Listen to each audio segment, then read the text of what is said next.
Okay, Lou, we're out here riding your boat, checking it out. Sometimes when you turn the key off, the boat won't shut off. Not sure what that's all about.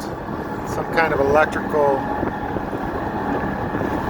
issue or something, but it seems to run good. It's running smooth. Gets up on plane real easy. I'm just putting around now, but I'll jump it up on plane here.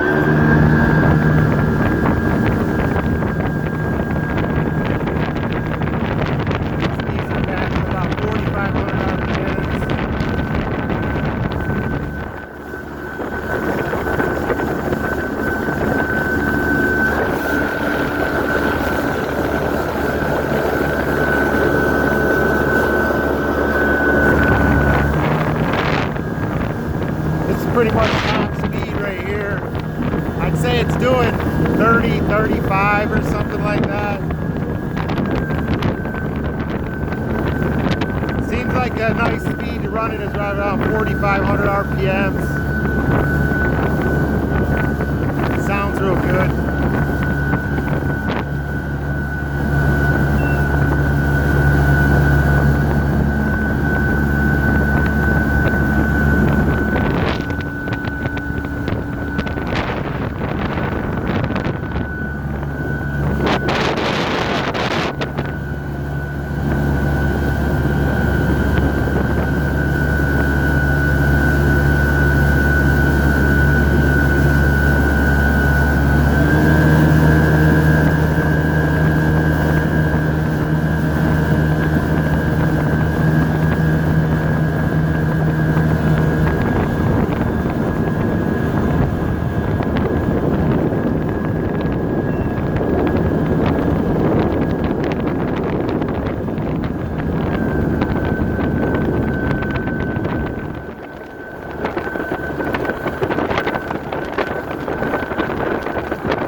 Alright, anyways, we're gonna just look at a few more things on it, just to show you it's running.